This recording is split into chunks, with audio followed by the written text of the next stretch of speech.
Salut tout le monde. Écoutez, je profite du confinement, je passe un peu comme tout le monde pour enfin me lancer sur Facebook.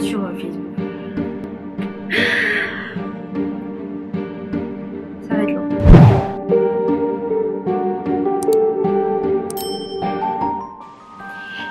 Salut tout le monde, c'est The Magical Workshop. Je profite un peu comme tout le monde, je pense, du confinement pour, pourquoi pas, commencer une chaîne YouTube.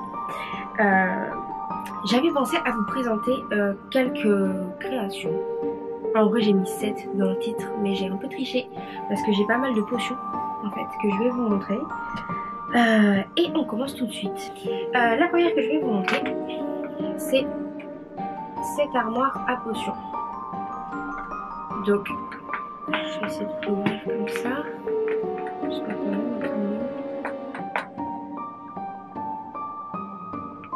Voilà. Alors, c'est une armoire à potions dans laquelle vous pouvez retrouver plein de potions, des ingrédients, des petits manuels. Voilà, donc il y a pas mal de choses. Je vais vous faire un gros plan dessus de toute façon pour que vous voyez bien à quoi ça ressemble.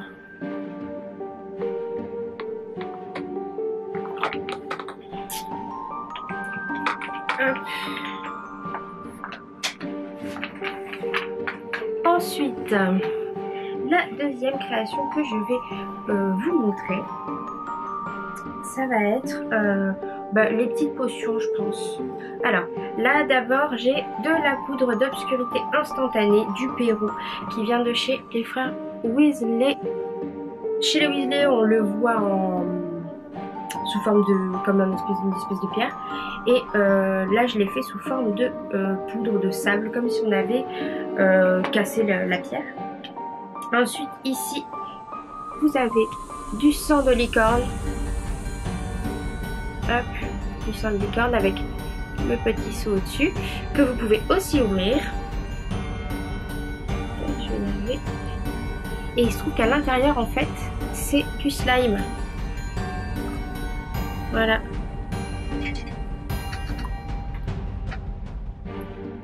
Et enfin, il y a cette potion, voilà, que lorsque vous la mélangez, a un effet complètement métallisé, qui donne un peu, qui fait un peu penser à la pancine.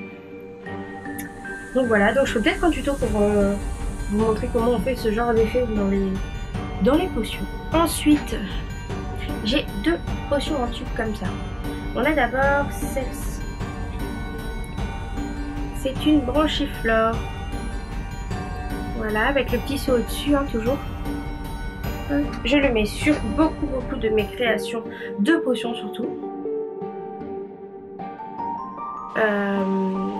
Et on a celle-ci, qui est une de mes dernières créations d'ailleurs, que vous avez peut-être vu sur mon Instagram si vous me suivez sur Instagram. Si vous ne me suivez pas, je vous invite à le faire, je le mettrai juste là et dans la description avec le petit lien. Et donc, on a une potion avec l'effet métallisé aussi. Donc, tac. Et donc, c'est une potion de rêve éveillé, inspirée du sortilège qu'ont inventé les frères Weasley. Donc voilà, la petite potion. Et on a plus ou moins fini avec les potions. Je sais pas à combien on en est, mais la prochaine création sort de là. La prochaine création que je vais vous montrer, c'est pas vraiment une création, c'est une paper pop, c'est une réplique papier, puisque à la base je suis graphiste et j'aime beaucoup le travail de Minalima. Et je me suis juste fait plaisir en récupérant leurs images, donc c'est pas une création originale, mais je me suis refait le Quibbler en miniature, donc en pocket édition, et vous avez à l'intérieur toute une édition du Quibbler de Minalima. Donc ça c'est un petit truc, mais dans une collection sur une étagère ça rend toujours pas trop mal, je trouve. Ensuite nous avons cette création là que j'ai déjà fait en reproduction pour le rendre disponible à la vente.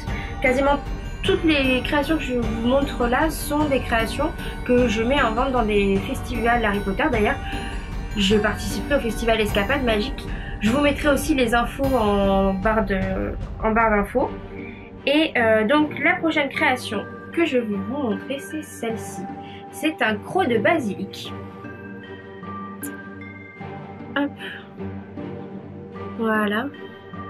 Un petit croc de basilic encore ensanglanté.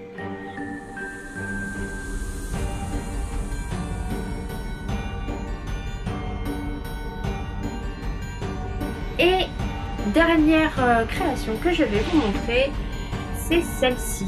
C'est une prophétie. Si vous me suivez sur Instagram, vous avez dû la voir également. C'est une prophétie inspirée de la prophétie que Trelawney a fait à Harry et Voldemort. Et donc, on a une prophétie avec pas mal de serpents. Je vous ferai des gros plans hein, également. Mais voilà, donc c'est une prophétie et je suis en train d'en préparer d'autres. Comme vous pouvez le voir ici, j'ai une deuxième boule de divination. Les couleurs sont un peu différentes.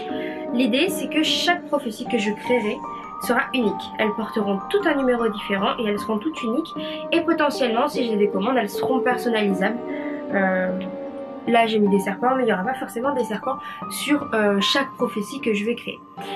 Voilà, on arrive au bout de cette vidéo, ça a été assez périlleux, c'était ma première.